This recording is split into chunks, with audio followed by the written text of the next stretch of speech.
అందరికీ హాయ్ అండి. ఇంక ఉదయం బాబావారి పూజ అయిపోయింది. అందులో శనివారం కదా, శనివారం రోజు బాబావారికి వెంకటేశ్వర స్వామి వారికి కూడా పూజ చేసుకున్నాం. ఇంకా అందరికీ ఒకటనే కాదు. ఇంకా పూజ అయిపోయిన తర్వాత స్వీటీ చూసారా ఎలా పడుకొని చూస్తుందో. ఇంకా టిఫిన్ చేసాము, కాకపోతే అది తినలేదండి. సరే టిఫిన్ అయిపోయిన తర్వాత ఇంకా బట్టలు అవి వాషింగ్ మిషన్లో వేసాను. ఎందుకంటే పాలు కూడా, అది టిఫిన్ తినలేదు కదా, స్వీటీకి పాలు వేసాను. ఈ లోపు బట్టలు అవి అవుతున్నాయండి వాషింగ్ మిషన్లో. అసలు ఈవినింగ్ చేద్దాం అనుకున్నాను కానీ వేద్దాం అనుకున్నాను. కాకపోతే మళ్ళీ నేను 2 రోజుల తర్వాత ఊరు వెళ్ళాలనుకున్నా, కాకపోతే ముందే వెళ్ళవలసి వస్తుంది. అంటే సోమవారం మంచి రోజు కాదండి, అష్టమి వచ్చింది. అందుకే అమ్మ వెళ్ళొద్దానంటే ఆదివారం వెళ్ళమంది. సరేలే అని ఇంకా నేను బట్టలు అవి పెట్టుకోవడానికి సూట్ కేసు అది రెడీ చేసుకుంటున్నాను. అందులో సూట్ కేసు డస్ట్ పెట్టేస్తుంది. పైన పెట్టాను, ఇంతవరకు అయితే ఏదో కవర్ వేసి పైన పెట్టి ఇవ్వడం. నేను వేద్దాం అనుకుని మర్చిపోయాను. ఇంకా అలాగే ఇంకా అంతా క్లీన్ చేసి బట్టలు అవి పెట్టాను, డ్రెస్సులు అవిని. ఇంకా లంచ్కి తను వస్తే ఇంకా పెరుగు తాలింపును, ఇంకా నెక్స్ట్ అదే అండి క్యాబేజీ కొబ్బరి ఫ్రై. ఇంకా లంచ్ కూడా అయిపోయింది. ఇంకా స్వీట్కి కూడా అన్నం పెడదామని అది చూసారో ఎలా చూస్తుందో పడుకొని. కానీ దానివల్ల ఇబ్బంది ఉండదులేండి, ఏదైనా తింటుంది ఇష్టంగానే. కాకపోతే నేను తినిపించాలి, ఊరు వెళ్తాను ఎలా తింటుందని అది కొంచెం బెంగగా ఉంది. కానీ కాకపోతే ఇంకేం చేస్తాను, తప్పదు కాబట్టి. తను బాగా చూసుకుంటారులేండి, నేను లేకపోయి నేను ఎలా చూసుకుంటాను అలాగే. అది కాకపోతే తను తినిపించరు, కాకపోతే అది తినేదే మాత్రం తీసుకొచ్చి పెడతా ఉంటారు. ఇంకా 2 రోజులు చికెన్ ఏదో తీసుకొచ్చి పెట్టేస్తారు. ఇంకా బట్టలు అవి ఇంకా దానికి పెట్టడం అయిపోయింది కదా. ఇంక ఈవినింగ్ అయిందండి, 5:30 అయింది. సినిమా చూస్తా ఉండిపోయాము. ఇంకా తర్వాత పైన పని ఉంది, మళ్ళీ ఊరు వెళ్తా వచ్చేసరికి ఇంకా ఎక్కువైపోతుందని ఇంకా పైన మొత్తం క్లీన్ చేసేనండి. మొక్కల్లో అంత డస్ట్ చూసారా ఎంత వచ్చింది. కాకపోతే మొక్కల్లో గడ్డి అది తీయలేదు, వేస్ట్ ఇది. ఇంకా వాకింగ్కి వెళ్తున్నారు. ఇంకా కాకపోతే మామూలుగా మొత్తం అంతా కుండీలు అవన్నీ ఎదరికి జరిపేసి తుడిచేసాను. పుదీనా మొక్కలు చూసారా, పుదీనా ఇంకా చిగురు వస్తుంది. ఇట్లా చెప్పాలి వాటర్ వేయమని కంపల్సరీ మానకుండాను. ఇంకా మొత్తం క్లీన్ అయిపోయిందండి. చెన్నై మొక్క చూసారా, మొగ్గలు ఉన్నాయి, సన్నజాజి మొగ్గల్లా ఉంటాయి ఎప్పుడూను. నేను డస్ట్ అంతా ఎత్తేసి అవతల పాడిస్తాను. ఇంకా కిందకి వెళ్ళాక పైనుంచి విసిరిస్తాను. ఇంకా మొత్తం మొక్కలకి వాటర్ వేస్తున్నానండి. ఇంకా పుదీనా మొక్కలకి వాటర్ అది వేస్తే ఇంకా అందులోని ఎక్కువ టైం ఉండవు కదా వాటర్ కూడా. అందులో కొంచెం కన్నాలు కూడా పెద్దవి అయిపోయి వెంటనే వచ్చేస్తున్నాయి. సరైన మొక్కలన్నిటికి వాటర్ వేసి అందులో లేట్ అయిపోయిందండి. మొక్కల దగ్గర అంతా క్లీనింగ్ చేశాను కదా, అదే ముందు వాటర్ వేసాను అనుకోండి మొత్తం డస్ట్ అంతా తడిగా అయిపోతుంది. మళ్ళీ తొడవాలంటే ఇబ్బందిగా ఉంటుందని ఫస్ట్ మొక్కల్లో పని అయిన తర్వాత మొక్కలకి వాటర్ వేస్తున్నాను. అందువల్ల చీకటి అయిపోయింది. ఈ లోపు పక్క బిల్డింగ్ ఆవిడ మాట్లాడుతూ ఉంటే ఇంకా చీకటి అయింది. చీకటి అయిపోయినా ఇంకా తప్పదు కదా, మళ్ళీ మరుసటి రోజు నేను వేయడానికి ఎలాగో ఉండను. ఇంకా ఊరు వెళ్తాను కాబట్టి ఇంకా తాను వేస్తారో గుర్తుంటే వేస్తారో, లేకపోతే లేదు. అయినా వేయమని చెప్పాలండి. ఇప్పుడు ఎండాకాలం కదా, మళ్ళీ ఎండాకాలం వల్ల మొక్కలకి నేను వచ్చేసరికి వాటర్ వేయలేదనుకోండి పాడైపోతాయి. కొంచెం అదొక బెంగ. స్వీటీ మొక్కలు ఈ 2 బెంగగానే ఉంటుంది నాకు ఎక్కడికైనా వెళ్తే. కానీ వెళ్ళాలి కదా, అందుకోసం వెళ్తున్నాను. ఇక మొక్కలకి, చెన్నై మొక్కకి మొత్తం మొత్తం టెరెస్ తుడిచిన తర్వాత మట్టి వస్తుంది కదండి, డస్ట్ అంతా పడేసాక ఆ మట్టి మళ్ళీ అందులోనే వేసిస్తాను ఇంకా పడేయకుండాను. ఇంకా మొక్కలు అన్నిటికీ ఇలా వాటర్ వేస్తున్నాను, మందార మొక్కలకి అట్లకి. మనకు కొంచెం తీయడం మంచిదైంది మందార మొక్కకి, లేకపోతే మళ్ళీ నేను వచ్చేసరికి ఎక్కువైపోయేదేమో. ఇంక నందివర్ధ అదే అండి, పింక్ కలర్ మొక్క ఉంటుంది కదా పెద్దది, దానికి వాటర్ కూడా పడుతున్నాయి. ఇది కూడా తొందరగా వాటర్ దిగిపోతుంది అండి. అలాగే వాటర్ వేసిస్తాను, లైట్ వేసి మరీ వేస్తున్నాను, లేకపోతే చీకటి అయిపోయిందండి. అసలు చీకటి టైంలో వేయకూడదు అనుకున్నాను కానీ మొన్న ఒక రోజు ఈ రోజు వేయడం తప్పలేదు. మొన్న అంటే బయటకు వెళ్ళడం, అందువల్ల వేయవలసి వచ్చింది. ఇప్పుడైతే ఈ క్లీనింగ్ పెట్టాను కదండి, అందువల్ల. అదే డే టైం చేద్దాం అనుకుంటాను కానీ కుదరటం లేదు, ఎండ ఒకటి వచ్చేస్తుంది డే టైం చేద్దామన్నా సరే. చూసారా ఎంత చీకటి అయిపోయిందో. బట్టలు అవి కూడా తీసుకొచ్చాను కదండి వాషింగ్ మిషన్లో వేసినవి, అవి కూడా ఆరబెట్టిస్తానులేండి. ఇంకోండి ఇలాగ ఆరబెట్టిస్తాను. ఇక మొక్కకి ఇలా పువ్వులు చూస్తే భలే హ్యాపీగా అనిపిస్తుంది కదండి, నాకు చాలా ఇష్టం. అందుకే ఎక్కువగా కోయడానికి కూడా ఇష్టపడను.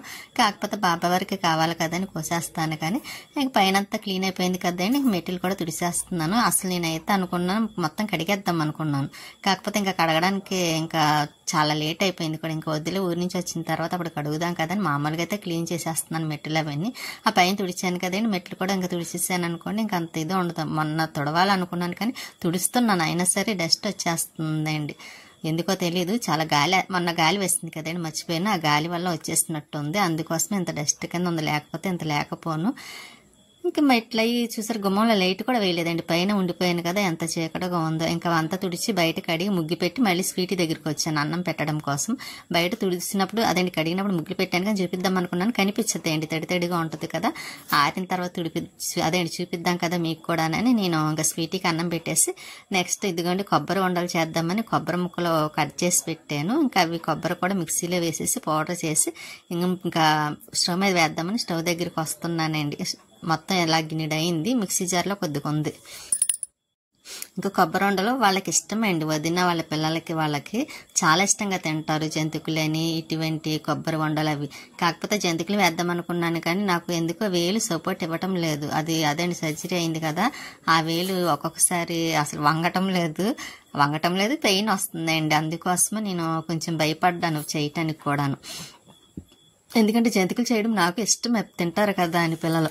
కాకపోతే నా వేలు బాగోలేదు కదా, అంత కష్టపడి చేసిన ఇంకా వేలు ఎక్కువ నొప్పి వచ్చింది అనుకోండి, అంతకుముందు బాధపడ్డాను కదా, ఆ బాధ నేను మళ్ళీ పడాలనుకోవటం లేదు. అందుకోసమే ఇంకా జంతికలు అవి చేయడం అనేసి ఇంకెలా కొబ్బరి ఉండలు చేసేస్తాను. నెక్స్ట్ ఇంకా ఏదన్నా స్వీట్ కొని పట్టుకు వెళ్దాం అనుకుంటున్నానండి. అందుకోసమే ఇంకా పెద్దగా ఏమీ వంట పెట్టలేదు. అందులోని స్టవ్ దగ్గర చాలా వేడి వచ్చేస్తుందండి, ఎండ ఒకటి ఎక్కువ వస్తుంది కదా. నాకేమో ఫేస్ ఎలర్జీ వచ్చిన కాడి నుంచి కొంచెం గాలి లేకపోయినా ఎండ తగిలినా తట్టుకోలేకపోతున్నాను.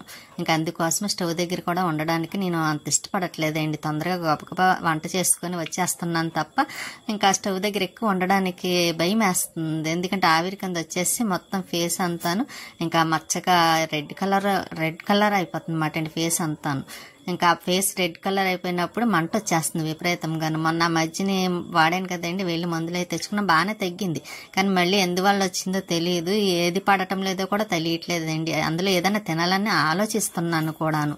ఇంకా కొబ్బరి పొడి స్టవ్ మీద పెట్టాను కదండి, సిమ్లో పెట్టాను. ఇంక ఈ లోపు బెల్లం చెదకొడుతున్నాను. అంత కొబ్బరికి 1/2 కిలో బెల్లం తెప్పించానండి, 1/2 కిలో బెల్లము, కొంచెం షుగర్ కూడా వేస్తాను. అందుకే 1/2 కిలో మాత్రమే తెప్పించాను, సరిపోద్దులేండి. ఇంకా పంచదార వేస్తాను కాబట్టి ఇంకా స్వీట్నెస్ కూడా ఎక్కువే ఉంటుంది కొబ్బరి ఉండలకి. ఇంకా పంచదార బెల్లం వేస్తే సూపర్ టేస్ట్ ఉంటుందండి కొబ్బరి ఉండలకి మాత్రం. కాకపోతే చాలా టైం పడుతుందండి, అది సిమ్లో పెట్టి అలా నెమ్మదిగా చేయడము కాబట్టి టైం ఎక్కువే పడుతుంది. నేను కవర్ కూడా తీయకుండా చితకొట్టాను చూసారా, మళ్ళీ వేరే దాంట్లో కోరాలి మిక్సీలో వేయాలని ఇదంతా టైం వేస్ట్ అని ఒక చపాతీ కరిపెట్టి కవర్ పెట్టి ఆ కవర్లో పెట్టి వేరే కవర్ పెట్టి అది చెదకొట్టానండి. అందుకే నాకు బయట ఎక్కడ పోడవలేదు బెల్లము. ఇంకా కవర్లోనే అలాగ మెత్తగా పేస్ట్ అయిపోయింది కాబట్టి ఇంకా అందులో వేసేస్తున్నాను. ఇంకా 1/2 కిలో బెల్లం కూడా ఇంకో చెక్క ఉంది కదండి, అది కూడా చెదకొట్టేసి వేసేస్తాను. ఆ ఫేస్ వల్ల నేను కొంచెం పని చేయడానికి ఇబ్బంది పడాల్సి వస్తుంది అన్నమాట అండి. అందుకే మధ్యని ఒకసారి మళ్ళీ మందులు అవి ఎలాగా వాడుతున్నాను, కాకపోతే ఫుడ్ విషయంలో ఏదో పడటం లేదండి, అదే అర్థం అవ్వటం లేదు. ఫుడ్ అంటే మొన్న కొబ్బరి తిన్నాను, అదే మటన్ వండినప్పుడు కొంచెం కొబ్బరి వేసాను, కొబ్బరి పడటం లేదు. ఆ కొబ్బరి వల్ల మళ్ళీ అలా వచ్చిందో ఏమిటో తెలీదు, కొంచెం పెద్ద మచ్చల రెడ్ కలర్లో వచ్చేసింది అన్నమాట. కొంచెం అది చూస్తేనే నాకు బెంగ అనిపించింది, చాలా బాధ అనిపించింది కూడా. తగ్గింది అనుకునే లోపు మళ్ళీ సరిగ్గా ఊరెళ్లే ముందు ఇలా వస్తుంది ఏంటని కొంచెం చాలా ఫీల్ అయ్యాను, బాధ అనిపించింది కూడాను.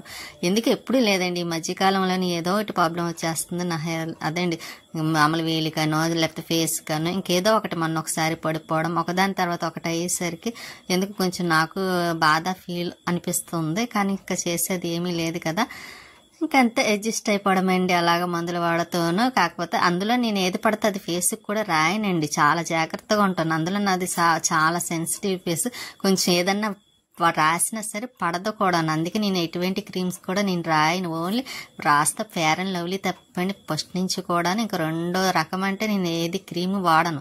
అటువంటిది అలా వాడేసరికి కొంచెం బాధ అనిపించింది.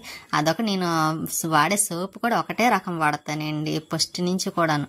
ఈ మధ్యకాలంలో ఫేస్ కోసమని ఇంకా హాస్పిటల్లో డాక్టర్స్ ఇచ్చిన సోప్స్ వాడడం తప్ప ఇంకా బయట సోప్స్ అంటే ఏది వాడను కూడాను. నాకు ఒకటే ఒక రకం పడుతుంది, అదే వాడతాను. నెక్స్ట్ ఇంకా డాక్టర్స్ ఇచ్చింది అంతే. ఇంక ఇందులో కొబ్బరి పొడి చూసారా, కలుపుతుంటే కింద పడిపోతుంది, కొంచెం ఎక్కువ ఉంది కదా, అది ఎక్కువలా కనిపిస్తుంది చూడండి. మనకు మొత్తం అయ్యేసరికి చాలా సగం అయిపోతుంది అన్నమాట అందులోని. కాకపోతే సిమ్లో పెట్టి అలా కలుపుతూ ఉండాలి, లేకపోతే అడుగెట్టేస్తుంది అండి, నల్లగా అయిపోతుంది కదా బాగాను. కొంచెం పాకం కూడా చూసుకోవాలి, అది బెల్లం అంతా పంచదార మెల్ట్ అవ్వాలి కాబట్టి మనం అది చూసుకొని ఆ కలర్ అది అప్పుడు స్టవ్ కట్టేసుకుంటే సరిపోతుంది. మాకైతే చిన్నప్పుడు అమ్మమ్మ వాళ్ళు చేసేవారు కొబ్బరి ఉండలు, చాలా బాగుండేయండి. అది ఎందుకో తెలియదు ఆ టేస్ట్ నాకు ఎవరు చేసినా ఆ టేస్ట్ రాలేదనిపించింది. అమ్మమ్మ చేసినవి అమ్మ మాత్రమే నాకు నచ్చినవి, కానీ నేను చేసినా బాగానే ఉంటుంది అనుకోండి. కాకపోతే నాకు ఆ టేస్ట్ మాత్రం చాలా ఇష్టం, సూపర్ టేస్ట్ కూడాను. ఇప్పుడు ఆ టేస్ట్లు ఎక్కడ ఉన్నాయో అని చేద్దామన్నా సరే ఇంకా సేమ్ అలా చేసినా సరే మనకు అంత అమ్మమ్మ వాళ్ళు చేసిన టేస్ట్ రాదేమో అనిపిస్తుంది. ఇంతవరకైతే కొబ్బరి ఉండలు ఇలా కొబ్బరిలో వచ్చేసి చక్కగా గజ్జికాయలు అనేవారు కదండి, దాంట్లో పెట్టేవారు. ఇప్పుడు ఆ టైపు గజ్జికాయలే మిస్ అయిపోయినాయి. ఇంకా నేను బయటకు అడిగానని చెప్పాను చూసారు, ఆరిన తర్వాత ఇలా ఉంది చక్కగా నీట్గా ముగ్గు పెట్టి మొత్తం అన్ని. ఇంకా నేను నెక్స్ట్ ఊరెళ్ళే ముందు కడగకూడదు కదండి, అందుకోసమని ఈ రోజు మాత్రం కడిగిస్తాను. ఆ పక్కన కొబ్బరి కూడా అవుతుంది, సిమ్లో పెట్టాను కదా, స్వీట్ పడుకుంది, గదిలో కూడా మాప్ పెట్టిస్తాను. ఇంకా పని అంతా క్లీన్ అయిపోయినట్టేలే అండి, క్లీన్ అయిపోయింది. అంటే ఇంకా ఊరెళ్ళే ముందు కడగకూడదు కదండి, మాప్ పెట్టడం అటువంటివి చేయకూడదు వెళ్ళే ముందు, అందుకోసమే ఇప్పుడు పెట్టాను. నెక్స్ట్ డే వెళ్తాను కాబట్టి ఇంకా కొబ్బరి కూడా ఇలా దగ్గర అవుతుంది. మర్చిపోయానండి, నెక్స్ట్ లైక్ చేయండి, సబ్స్క్రైబ్ చేసుకోండి. మీ సపోర్ట్ ఎప్పుడు ఎలా ఉండాలని కోరుకుంటున్నాను. లైక్ చేయండి, సబ్స్క్రైబ్ చేసుకుంటారని కోరుకుంటున్నాను. కొత్తగా చూసే వాళ్ళైతే మర్చిపోకుండా సబ్స్క్రైబ్ చేసుకుని లైక్ చేయండి. ఇంకా ఎలా చేయండి, మొన్న పౌడర్ చేశాను కదా, ఇంకా అది కూడా అయిపోయే ముందు కొంచెం వేస్తున్నాను, ముందు వేయలేదు, లాస్ట్లో వేద్దామని అక్కడ పెట్టాను. ఇప్పుడు అది వేస్తున్నాను అనమాట అండి. ఇంకా ఇంత కాసేపు ఉంచి ఒక 5 minutes సిమ్లో అలాగా, ఇంకా నెక్స్ట్ తర్వాత వండలు చుట్టేయడమే అండి చల్లారిపోయిన తర్వాత. ఇంకోండి వండలు కూడా చుట్టడం అయిపోయింది, చల్లారైంది, కొంచెం గోరువెచ్చగా ఉంది, అయినా వండలు చుట్టేసి ఇంకా ఇలాగా ప్లేట్లో పెట్టాను. కొంచెం మారుతుంది కదా, బాక్స్లో పెట్టడానికి ఉంటుంది కదా అని. స్వీట్ చూసారా పడుకుంది. ఉంటానండి, నెక్స్ట్ వీడియోలో మళ్ళీ కలుస్తాను.